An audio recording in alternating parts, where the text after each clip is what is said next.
which is really difficult because every song is slightly different anyway. But it did cause a bit of a problem. The year was 1970. The Beatles are dead, and in the silence left behind by the greatest band on earth, one man stepped forward, not with a roar, but with a prayer. This is the story of how George Harrison, the quiet Beatle, released the greatest song of his career, a masterpiece of spiritual yearning, only to have it branded in a court of law as the most famous case of musical theft in history. It began not on a stage, but in a state of grace. I was requested to go and take my guitar, which was really terrible. I had to stand up in court with my guitar. George was deep in his spiritual journey, a devotee of the Hare Krishna movement. All he wanted was to write a simple hymn that could be chanted in any faith, a song that felt like it had existed forever. In 1969, while sitting with his friends in a film studio, he debuted the melody. It was simple and irresistibly beautiful. He took the mantra Hare Krishna, Hare Rama and blended it with the simple repeating phrase, "My sweet Lord." When he finally recorded it, he went to Phil Spector, the master of the wall of sound. Together, they layered the acoustic simplicity with an ocean of sound, soaring strings, backing harmonies, and a hypnotic chiming guitar. The song swelled from a whisper to a monumental cathedral of sound. It was released on George's triple album, All Things Must Pass, and its impact was immediate and global.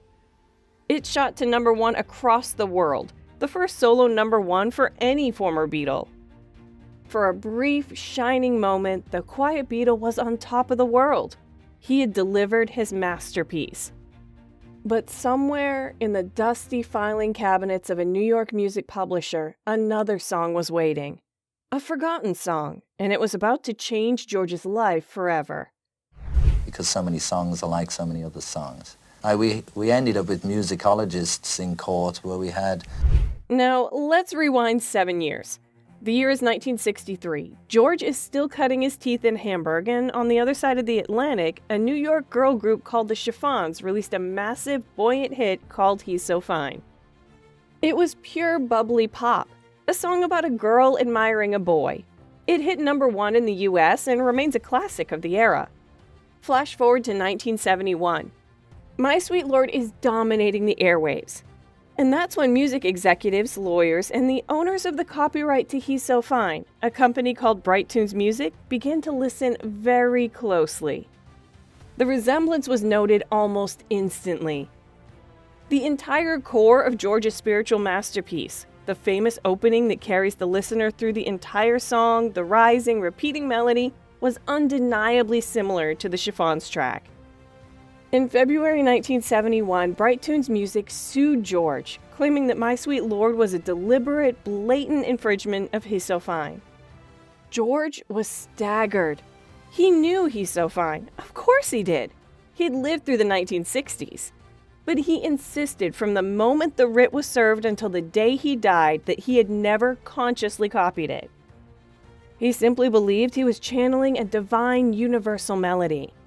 Which was really terrible. I had to stand up in court with my guitar. So all these people grilling me and talk about how you write a song. The trial, Bright Tunes Music v. Harrison, became a landmark moment in music history. It was a high-stakes, 9-day legal cage match. The musicologist took the stand. Lawyers played both songs back-to-back and side-by-side for the judge. You didn't need a music degree to hear the similarity. Specifically, the plaintiff focused on the 8-bar melodic theme, the repeating phrase that begins both songs. In He's So Fine, it's the melody for the words, He's so fine, do-lang, do-lang, do-lang. In My Sweet Lord, it's the melody for the words, My Sweet Lord, Hallelujah. The two core melodic lines had the same shape, the same rhythmic pattern, and they used the same notes in relation to the underlying chords. The lawyers argued that the melodic similarity was 80 to 100%. Then George took the stand. He was earnest, spiritual, and utterly convincing in his sincerity. He insisted that the structure and chords for My Sweet Lord came from a spiritual chant, not a pop song. He even played guitar in court, trying to demonstrate the genesis of his song. But here is where the case took its profound turn. The judge had to reconcile two facts. The song sounded virtually identical, but the defendant George was a believable witness. He truly seemed to have no intent to steal. In a stunning and unprecedented ruling in 1976, George was found guilty, coining the phrase that would haunt songwriters forever: subconscious plagiarism. The judge wrote, "The evidence is clear, convincing, and indeed overwhelming. The two songs are virtually identical. This is not a case of deliberate plagiarism, but one of subconscious infringement." But the ruling essentially declared that intent didn't matter. If a melody you heard years ago lodged deep inside your creative mind like a forgotten blueprint and you later reproduced it as your own, you're still legally responsible. The copyright was in the music, not in the heart of the composer. The legal world shuddered. The verdict set a dangerous precedent. Every songwriter on Earth could now be sued for a melody they didn't even remember hearing. About 25 songs, all with the same. The immediate consequence was financially reckoning. The damages phase of the trial dragged on for another 7 years. The final ruling determined that George had to pay over $1.6 million in damages and lost profits. But the story gets weirder and far more dramatic.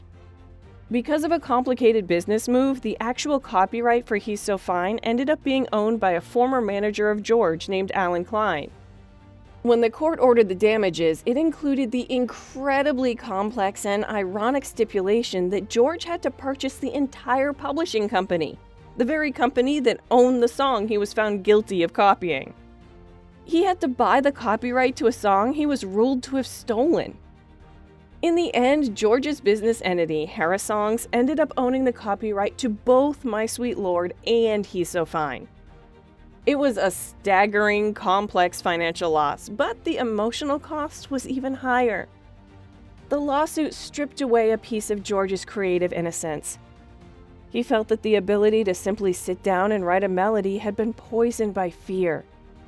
He became acutely self-conscious, always checking his work for echoes of other songs. He later confessed that the incident damaged my confidence a lot, and that the ordeal made him afraid to touch a guitar for fear of repeating someone else's music. The judge also was funny, talking to my attorney just last week. He said, well, actually, I like the both. Nevertheless, George found one way to exorcise the demon of subconscious plagiarism. In 1976, he released a song on his 33 1/3 album called This Song. It was a direct, hilarious send-up of the entire absurd legal mess. The lyrics detailed the stress of being in court, the fear of accidentally copying someone, and his lawyer telling him, "This song has no resemblance to any other composition, past or present." It was a brilliant act of defiance that turned his misery into comedy. But the underlying question remains: what is originality? The Bright Tunes Music vs. Harrison case solidified the idea that in the modern pop era, musical invention is not a boundless well. There are only 12 notes, and centuries of music have already been written. The core 4 or 5 note phrases, the hooks that make songs catchy, are an increasingly small resource. George eventually walked into a studio trying to capture the essence of a universal spiritual chant.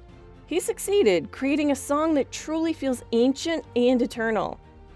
But the court reminded him, and all of us, that even in the pursuit of the divine, the laws of man and the melody of a forgotten 1960s pop song will always demand a price.